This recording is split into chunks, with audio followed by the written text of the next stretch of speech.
He was a morbidly obese surgeon destined for an operating table and an early death. Now he's a rebel MD who is fabulously fit and fighting to make America healthy again. This is Stay Off My Operating Table with Dr. Philip Ovadia.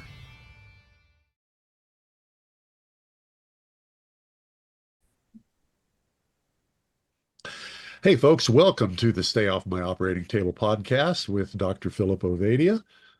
We are joined today by a doctor who at least his social media presence indicates that he has some really cool, interesting, and cutting edge ideas that aren't necessarily directly related to the medical business, the medical industry, but his connections that he's made between fiat money and healthcare have me fascinated. Now, I don't know if we're going to talk about that, Phil, but we'll find out. So, over to you, my friend. Yeah, it would definitely something we're going to touch on. Really great to have Dr. Ahmad Ammous on with us today. And Ahmad and I have been sort of connected in the internet ether for a little while now. And I'm going to let him fill in his background, but he actually recently completed his medical training, medical residency. And like you said, has a very interesting background that he brings to the medical world. And I think that's given him a very interesting perspective. And we're going to talk a lot about that. Ahmad, why don't you give a little bit more of your background, introduce yourself to the audience, maybe talk about why you went to medical school, why you wanted to go into medicine, and then we can get into maybe what you've discovered along the way about it. All right. Thank you, Jack. Thank you, Phil. Pleasure to be on your show. So I'm an internal medicine physician. I work as a hospitalist currently. In my training in med school, I understood how the medical system doesn't really benefit from getting people healthy. It benefits from keeping them sick and dependent on the system, selling them expensive drugs and surgeries. And it was quite a depressing time for me in medicine because I've worked so hard to become a physician to kind of I don't mean to laugh, but yeah, No, I yeah. laugh about it now. I laugh about it now because yeah, at that point it was quite depressing for me realizing that I've worked so hard to become a doctor and I wasn't really helping people get well. And so I kind of dug deep to try and figure out why is that the case. And I think understanding our monetary system did made me understand a lot about why our medical system is the way it is. Oh, I'm already loving this, Phil. Yeah, definitely. So that's Okay. the juicy stuff we're going to jump right into. But maybe before that, I just want to hear why did you go to med school? Why did you want to go into medicine? What kind of brought you to the field and how that sort of conflicted with what you discovered about how the field actually works? Yeah, so I mean, my father was a physician. He was actually a plastic surgeon, a burn specialist, actually. And so it kind of runs in the family where you're exposed to a doctor, you understand what that lifestyle is like. And I was always good with the sciences, so I aspired to be a doctor. And I went into it because I saw the difference that my dad made in people's lives. Very traumatic burn victims or people with diabetic ulcers, etc., bed sores, all these things. And he was helping them and just seeing the interaction, seeing how much they appreciated what he did for them. And I was jealous of that and I wanted to do it. In my training, I wasn't very good with my hands, so I knew I didn't want to be a surgeon. And so I like working with people, and so I leaned more toward becoming a primary care physician. So I was interested in either family medicine or internal medicine. And I thought that it would be that rewarding, that I would be able to get people out of their illnesses, out of their so many complaints that they have. And then all of a sudden I realized that's not how the system works. Unpack that. Unpack that, yes. So I mean, it started for me when I was in medical school. This was the time when they would get us like mock patients that have a particular disease that we're studying, so that we see how that disease looks in actual life. And so I was curious. I would sit and talk to these patients. So they'd have rheumatoid arthritis, which is an inflammatory autoimmune joint condition. And I would ask them, so how long you've had this disease? And they tell you we'd had it for maybe 15 years. And I asked them, so do you take the medications as prescribed? Do you do all the blood tests as your doctor prescribes? And they're like, yes. So I asked them, so after you started the treatment, how much improvement have you had? And they would tell me, oh, 20 to 30% improvement. And that was just shocking to me. Medicine that's so advanced, that we have such scientific breakthroughs, that we've reached the moon, we have robots that can brush teeth, all these things, and we still can't heal something like rheumatoid arthritis. And so it was pretty depressing and where do I go from here? There was part of me that thought about quitting medicine, actually, because I can imagine. what's the point of working so hard if you're not going to really help people? I can imagine. And funnily enough, at that same time, I read a little bit about a paleo diet at that time, and I switched my own diet, and I felt just massive improvements in my health. And it got me questioning, well, if I felt, who I thought myself to be relatively healthy, if I felt so much better by just switching, making some small dietary changes, wouldn't that also help all these miserable patients that I see in the hospital? And I went and just searched on Facebook groups, just Googled things, and I realized, oh, there's actually a lot of patients, a lot of sick people that switch their diets and get magnificent results, a lot more than if they had just followed the standard of care, which is medications, surgeries, etc. And so that was the light in the end of the tunnel for me, where I realized, oh, okay, so if you actually start to understand that stuff and work on that stuff, you might actually get to help people heal. Yeah, and I guess so. Talk a little bit more about your personal experience with it, what you experienced, and then how.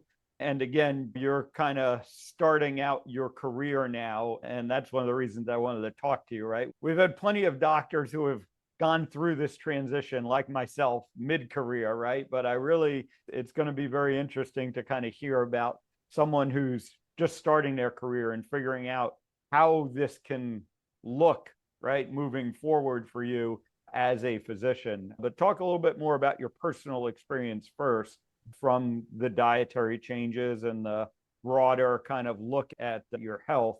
And then maybe we can start talking about what you see as a possible path for your career and medicine more broadly.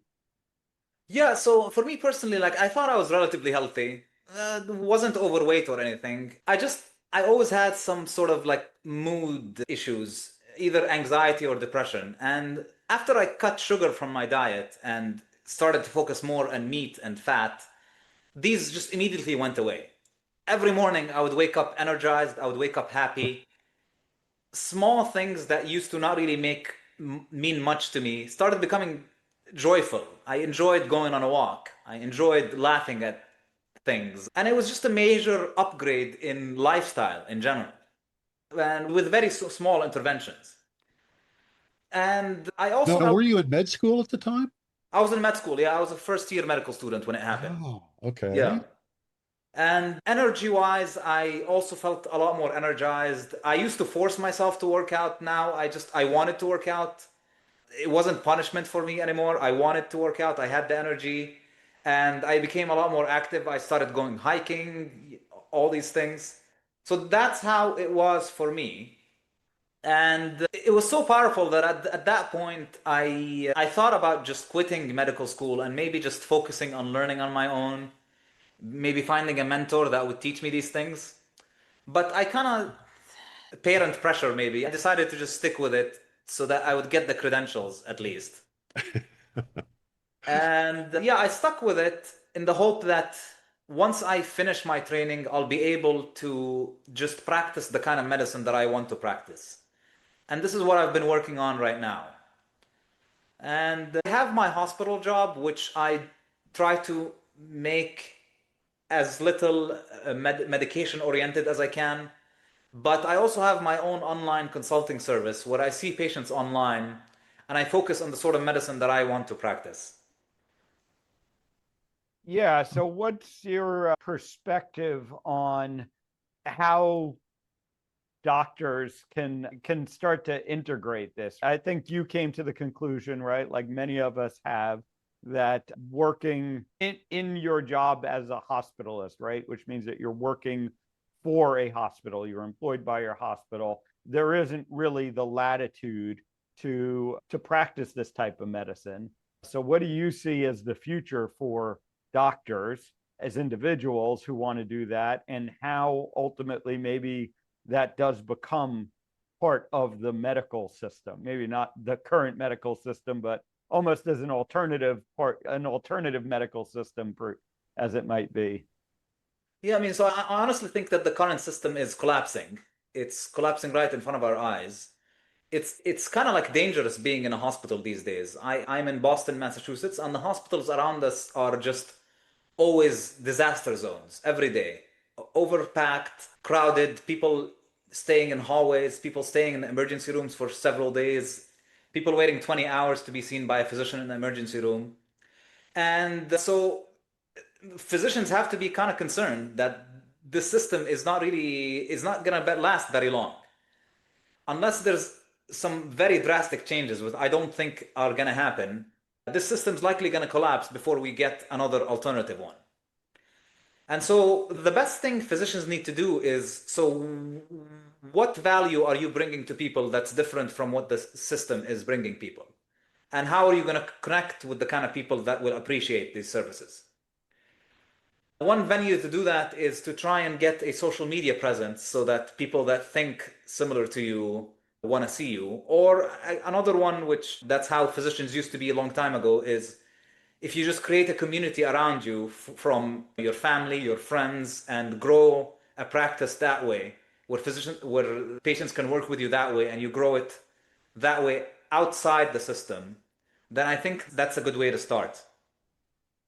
Yeah, I was involved as we're recording this today, in a social media discussion, and the original post was someone from the financial world commenting that they knew a physician who made a very high salary but was miserable, right? And was talking about, the physician was like, I'm going to buy some completely unrelated business and go run that, and that's going to be my out from medicine.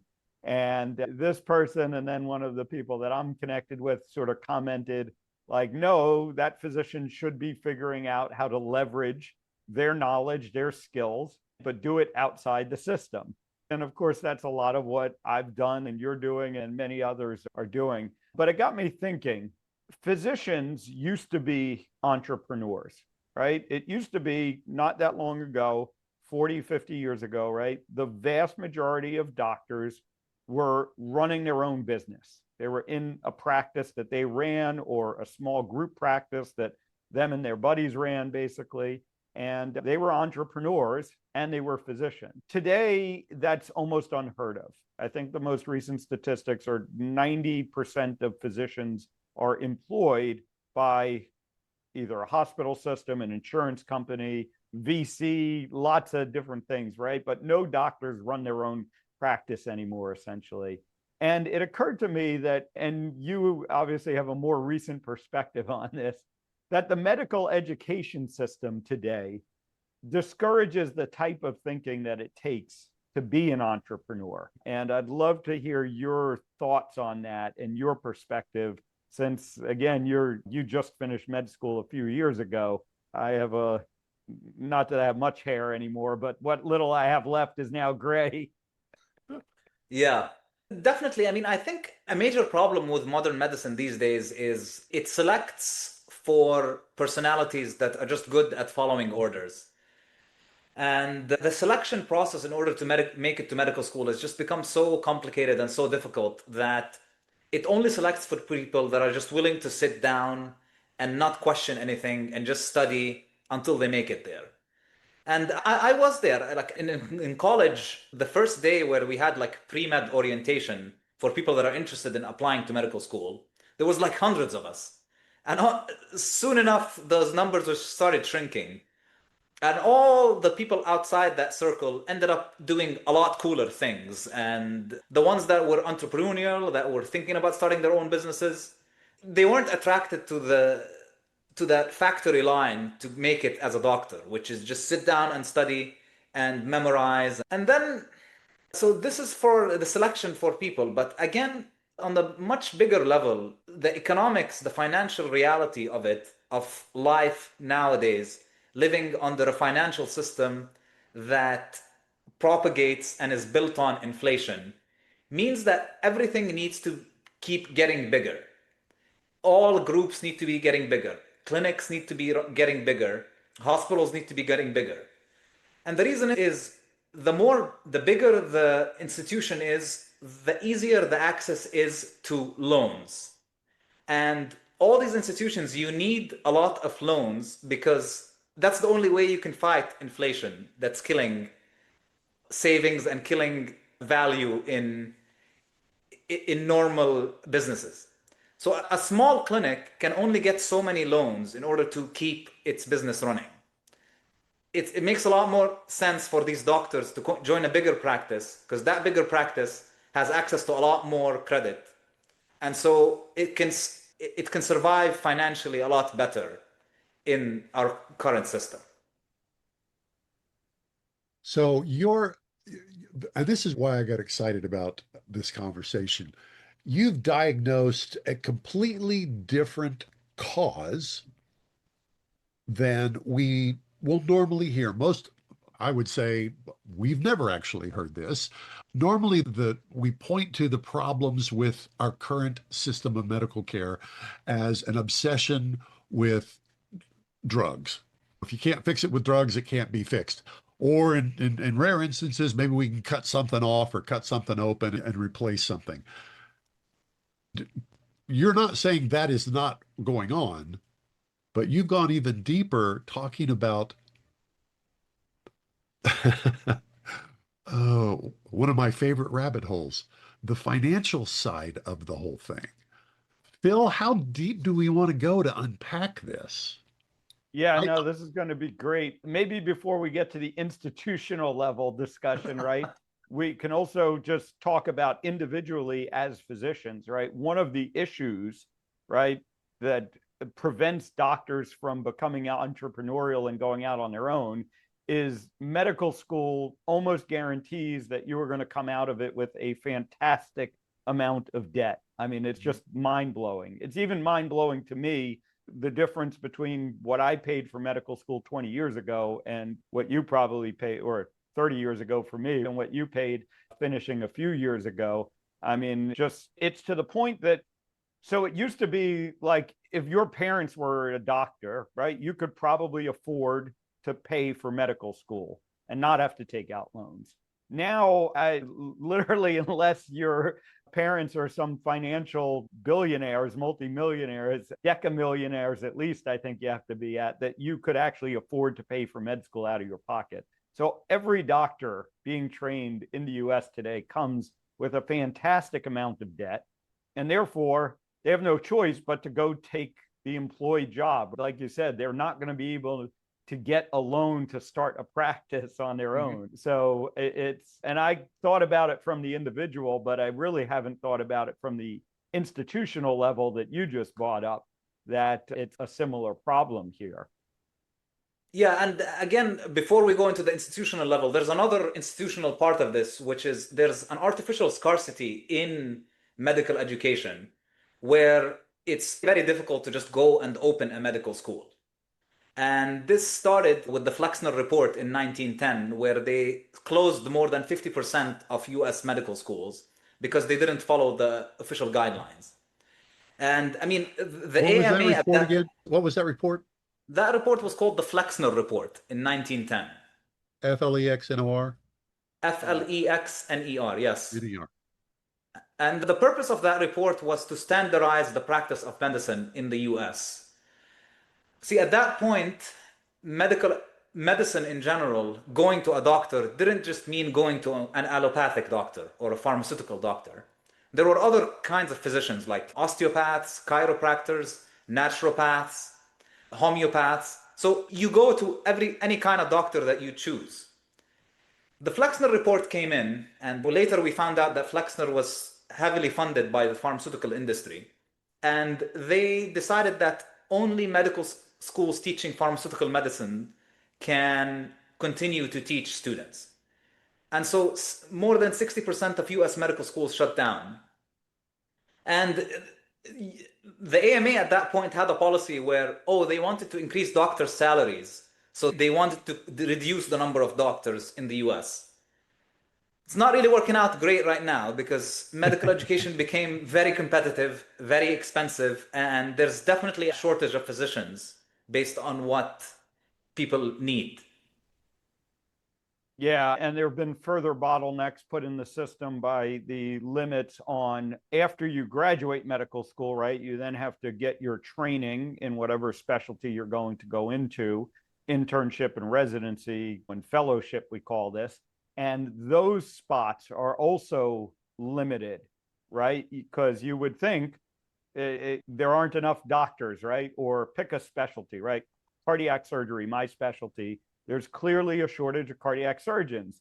So you say, okay, just train more cardiac surgeons and get more people graduating med school and problems should be solved. But there are these constraints put on the system for various reasons that maybe we don't want to get into, but, may or may not be actually to benefit society at large. And that's another aspect of this that I think people fail to understand. Let's get into how this relates. You have a somewhat unique perspective on the financial system. And for anyone who's not aware, your brother is very well known in the Bitcoin space. And I'm sure that's influenced your thinking on this. But how does this come together, right? What is that overlap that you see now between what's going on with our financial systems and what's going on with our healthcare system? Yeah, it's funny because my brother was writing his book and got to his final understanding of the financial system at the same time that I was in medical school, understanding how this entire medical system is broken. And so we were living together at that time, and it was easy for us to make the link between the two. And the link is that the Flexner Report that I just mentioned was written in 1910. The US Federal Reserve was formed in 1913. What is the role of the Federal Reserve? The role of the Federal Reserve is that it can create money out of nowhere. And they just print US dollars and decree that you can use this as a currency.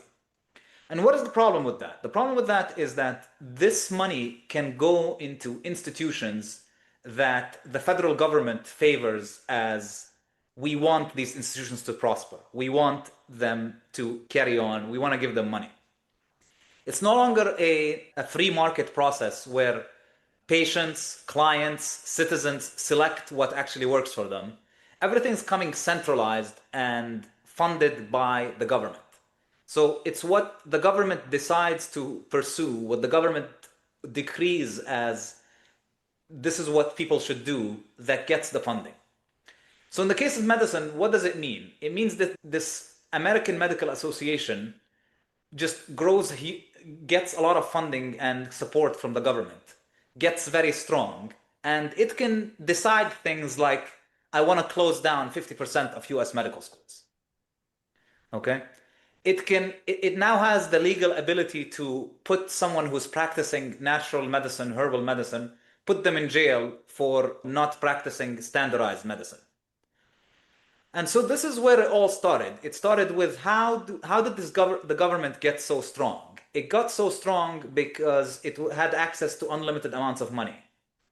And where do we see the effects of it? For me personally, I see the effects of it most intensely in the practice of medicine, where government favors pharmaceutical companies because pharmaceutical companies give payback to the government officials. And so we're only going to allow pharmaceutical medicine. Yeah. Now I'm going to be devil's advocate for a minute and say, okay, back in 1900, right, before the Flexner Report, there were a lot of schools that were basically they had no standards for who graduated and got called a doctor. it was very financial. If you could afford to pay your way into that school, you could graduate from that school, call yourself a doctor, and there were no standards. And then once you came out and you became a doctor, you had almost anything, right, that you could claim had benefits to patients. And this is where the term snake oil came from, right? Snake oil salesman. And you could just say, this is going to help you, and sell it. And if it didn't help you, or even worse, if it hurt you, patients had no way of really navigating that. So the reasoning behind the Flexner Report, right, as it was given, was we need to protect society. And again, I agree with you, right? It probably didn't, there were ulterior motives, we'll say, behind that ultimately. But how do we balance this, right? Because there is that need, right? You don't want anyone just running around saying, I'm a doctor and believe me, this is going to help you. But, you know, we also now have this overly restrictive thing where there are artificial constraints that are hurting doctors, that are hurting patients. And so how do you see that we start to balance this back out? I mean, the simple answer is that the free market allows that selection process.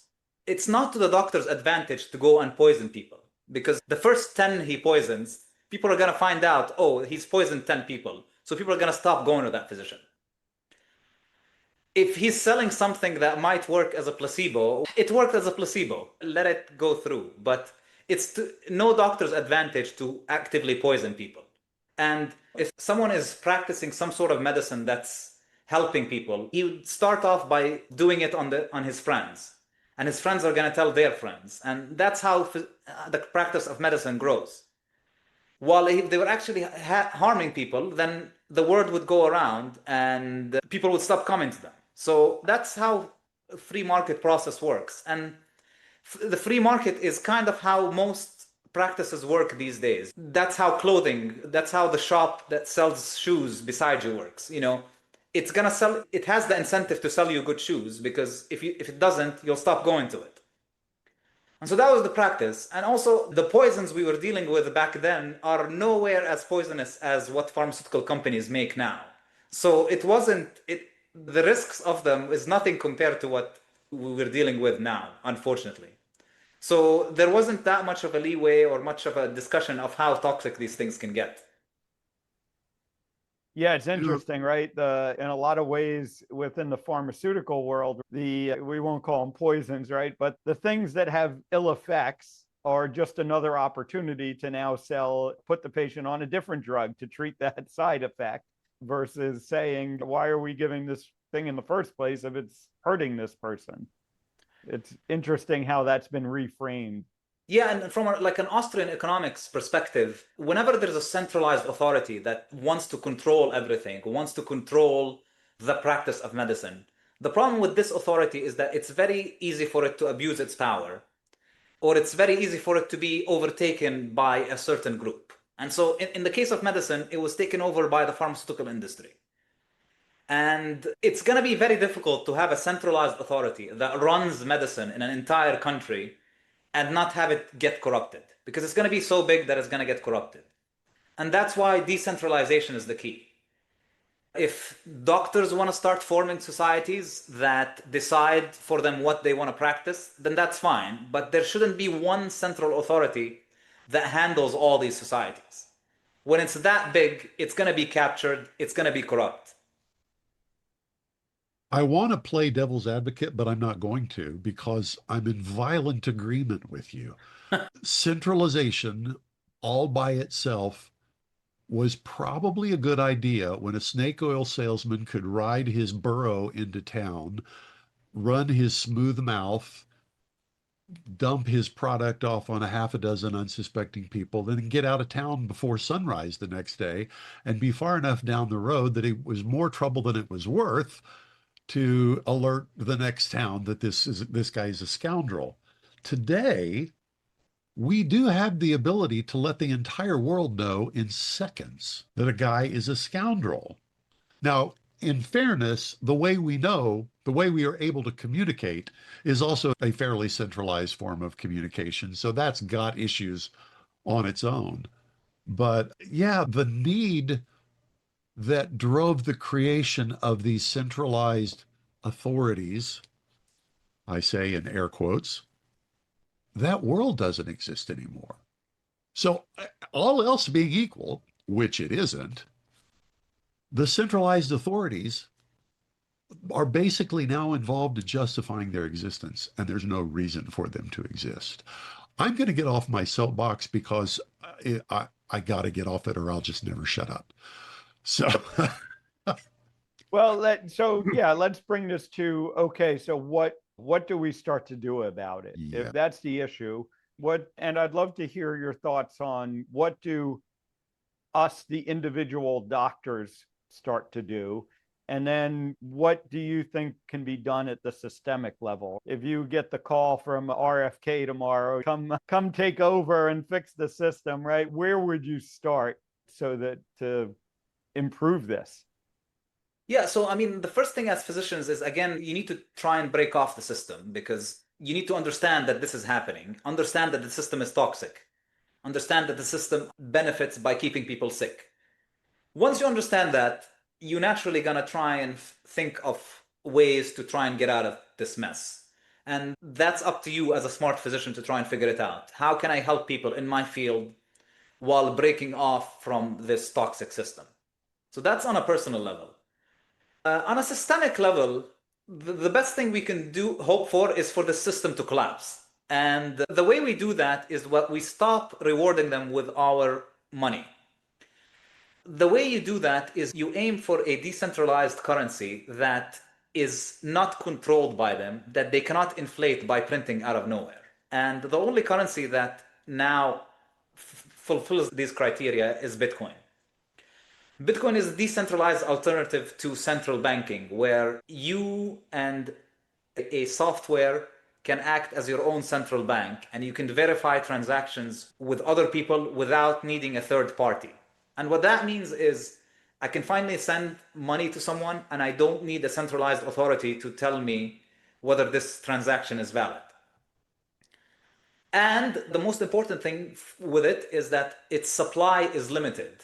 Nobody can print Bitcoin out of nowhere. It can only be mined using energy power, and there's only a certain number of Bitcoin that can be produced. So the way that this financial system will collapse, the system that's running medicine and all other aspects of our life, is if we stop giving it money and putting it somewhere else, and we start transacting in that something else, which is Bitcoin. So do you think ultimately those two, the financial system and the health system, they kind of need to collapse together, right? That's the only way that we're going to have the possibility of a new system rising. And what might that look like from a practical standpoint, right? Because there are a lot of people who will hear something like that and they'll just freak out, right? They're thinking, okay, society is collapse and there's no other way for us to improve this situation. That sounds pretty draconian, but is there a way for that to happen in a maybe not destructive manner? The system doesn't have to completely be decimated. It just needs to change the way it is dealing with things right now. And the only alternative for them is to go onto a monetary standard that cannot be inflated. So if the US government decides that they're going to adopt Bitcoin as a reserve, as their monetary standard, then at that point, then they cannot inflate and print money out of nowhere. And they can continue doing the things they do, but they won't have the power to generate money out of nowhere. And at that point, we can still have a functioning government. It's not going to have as much power as it does now because it can't print money out of nowhere. It has to justify any projects, any interventions it does in our lives because it's going to need the money that we generate. So that's one way. The other way is that if governments insist on still using their fiat printed money, then we are just going to start transacting with each other using Bitcoin alone. And they're going to just have to keep doing their money until they go bankrupt. And the second alternative seems a little bit scarier, but I think it's less scary than what I see in the hospital now. I can only imagine how the hospitals are going to look like in 20 years. Yeah. And so what do you think this looks like at the hospital level? We talked about the decentralization as needed, but you started by, or earlier we alluded to the fact that one of the reasons that, we'll just say hospitals for now, but let's say the healthcare system, right, has become so centralized, so consolidated, is because you need access to capital.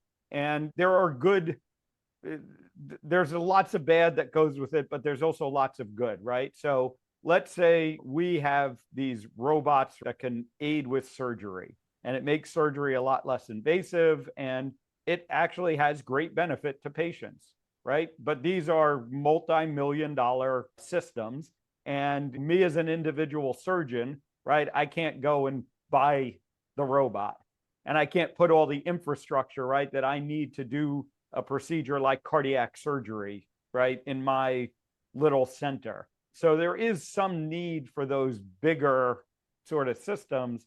How do you see that all playing out, right? How do we kind of, again, undo this, but keep some of the benefits that we need? The bigger system can still exist without the government running it. You could still have a group of physicians that get together and want to start a hospital or buy a robot. And you can still have a group of physicians that get an investment company to invest in them. But this doesn't have to be run through government.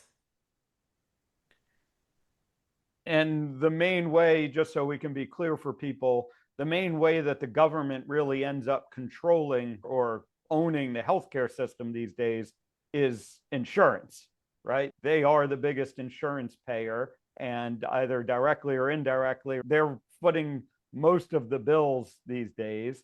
And like you said, that gives them the power to decide how it gets administered, how that money gets spent. 100%.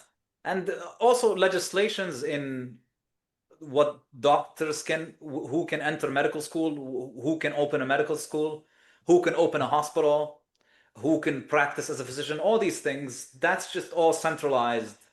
And it's just making the system less competitive, and hence the mess we're in right now.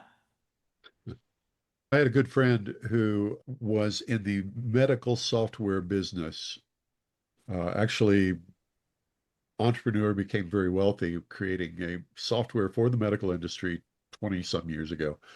And in 2010-ish, I guess, when Obamacare was being shoveled down our throats, he said, this is what's going to happen. He explained how the nature of Obamacare was such that although it wasn't illegal for a small group of physicians to own a hospital and run the hospital and provide care, the tax benefits to being a nonprofit and the insurance payment benefits were such that all of the small physician-owned practices would be driven out of business and absorbed by these giant nonprofits, again, air quotes, and it would drive up the cost of literally everything because it was a legislative decision. And literally everything that he predicted in 2010 is now reality. Now, we were all told, oh no, everything's going to get rainbows and unicorns and lollipops for everybody. And yet people who understood how it worked knew exactly what was going to happen. So with that as a background, without trying to eat the whole elephant at one bite, let's eat the elephant. Let's pick a bite. Where's the bite that we could start with? I can't help but think that it might be to address this incredible disparity between the way nonprofits, and again, folks who are not watching, I'm using air quotes because it's pretty much a joke, how nonprofit organizations are treated and for-profit healthcare organizations are treated. Yeah, I mean, I'm not, my opinion on this is that we're not going to get out of this problem by voting on it, because again, you're just feeding into the centralized big system if you want to empower it to get you out of the mess we're in right now. But the power that's centralized is only interested in making money for its own self. So if you keep empowering, it's not going to deliver what you want out of it. The best way to get what you want is to vote with your own money. No, I'm not putting my money where you guys want me to put it. I'm going to put it in Bitcoin, and I want to grow Bitcoin so that your dollar is worthless. And if you want my money as a government, do the things that I want for me, and then you will have access to my Bitcoin. And that's how it used to be historically, before governments were able to inflate and get money out of nowhere.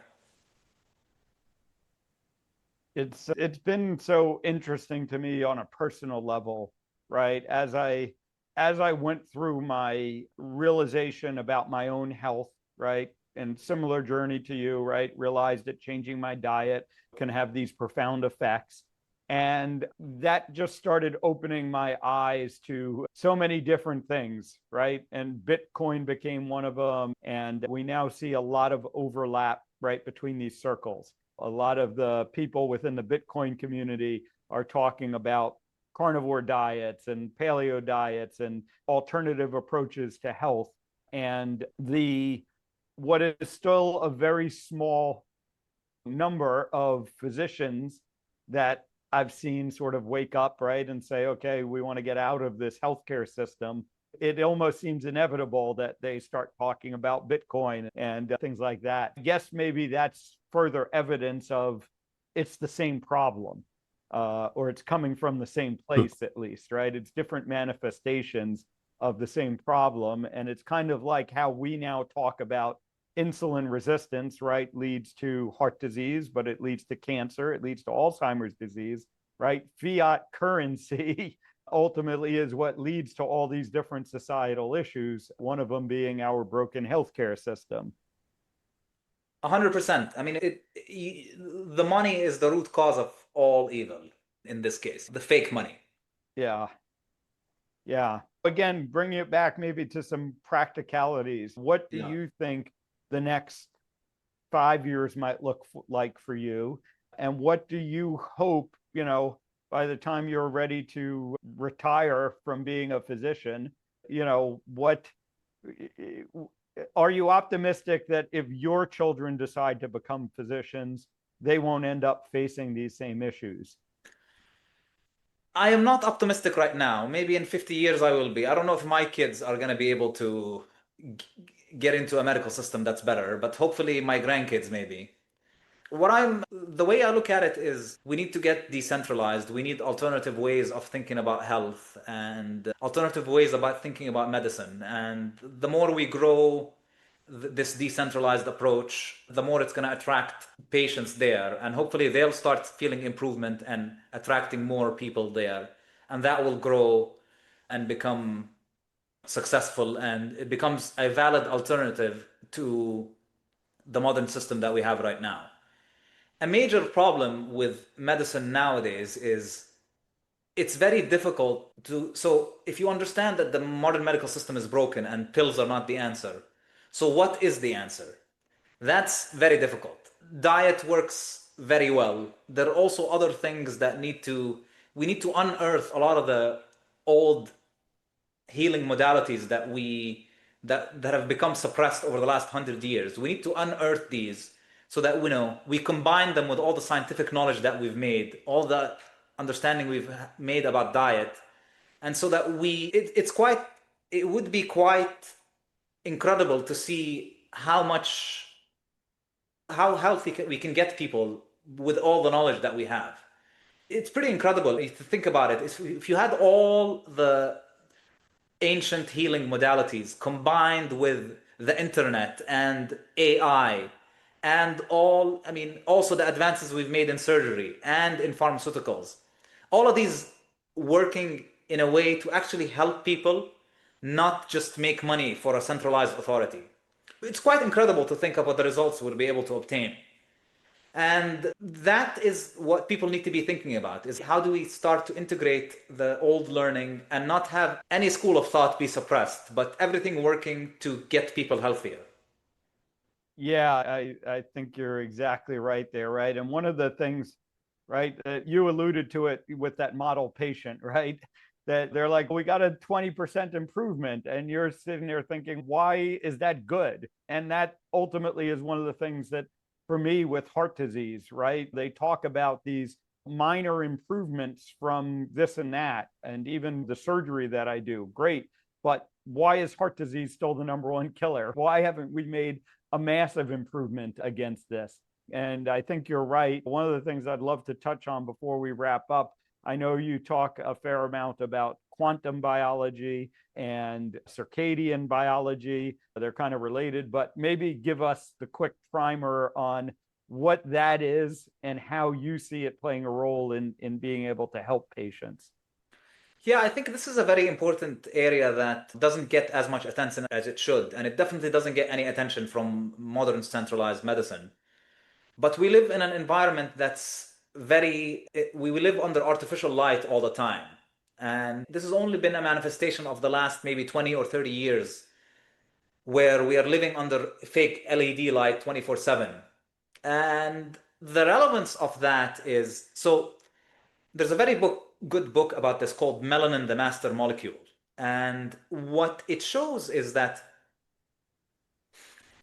actually what your cells use to generate energy is not food. Food is mainly used as biomass to regenerate cells, make new cell membranes, make new cell structures, make new hands, make new skin. The cell relies on energy through the splitting of water by melanin.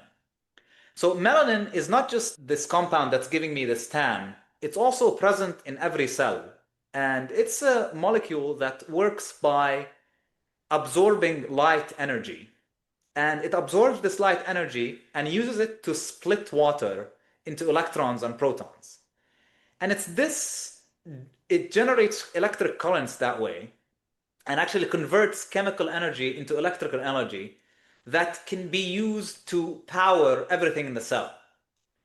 And so why is that relevant? It's because if you are not getting enough of the good light, which is sunlight, and you're getting a lot of the wrong light, which is blue light, which doesn't activate melanin as it should get it, then you're not powering your cells as much as you should.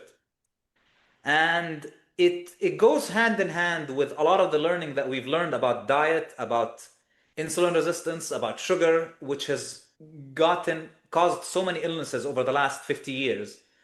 Combine that with the recent living under artificial light, our addiction to screens, combine it with the knowledge that we now know about melanin and how the cell generates energy. And that explains a lot about our modern diseases. How do you integrate that into sort of your model of helping patients heal? Yeah, that was a lot of jargon into why this is important. But what people need to know is what you need to be doing is you need to be outside as much as you can, getting as much sun as you can. Even if it's cloudy, spending time outside, there are still photons from the sun coming through the clouds. You want to make sure that you see the morning sun every day. Your body doesn't kind of realize hormonally and neurotransmitter wise that it's the morning unless you see the morning sun.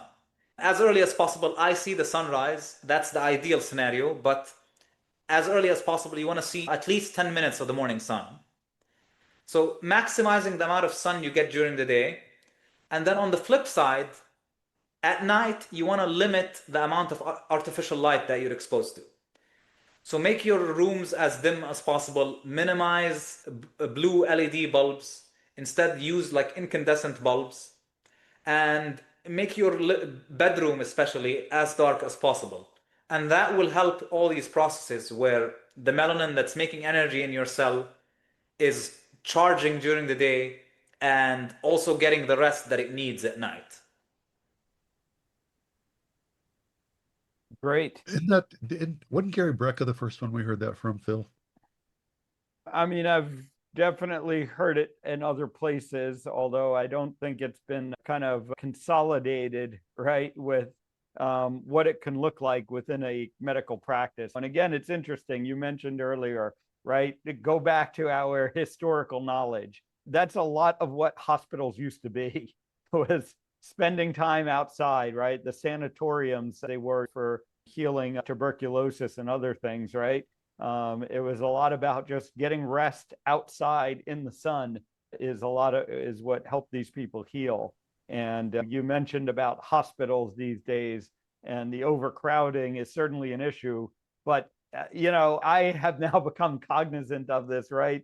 And it's funny now, as I walk around the hospital, I just become more hyper aware of how little sunlight actually gets in. Like it's almost like the design of the hospitals now is actively trying to keep the sun out, which is just amazing to think about. And the artificial light basically 24/7. Yeah. Which is, yeah. Yeah. Great. This has been an amazing discussion. I think this is probably just a first part of this discussion. Really kind of excited to see where you're able to take this, where we collectively as physicians can start to take this so that we can end up reforming, toppling, whatever it is, right? But ultimately that we can all come out of it in a better place for us, the physicians, and for the patients that we're trying to serve.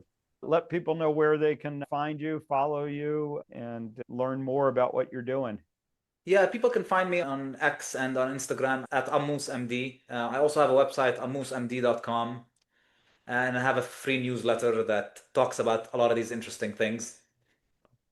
Yeah, and we'll put the link, but it's AMMOUS MD. Yes, MD. For people that are looking for it. Very good. Our guest has been Dr. Ahmad Ammous. I'm looking forward to hearing our next discussion about quantum biology, two words I've never heard used together in the same sentence. That should be interesting.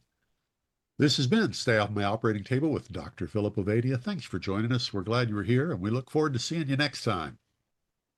Chances are you wouldn't be listening to this podcast if you didn't need to change your life and get healthier. So take action right now. Book a call with Dr. Ovadia's team. One small step in the right direction is all it takes to get started. Contact us at ifixhearts.com/talk. That's ifixhearts.com/talk.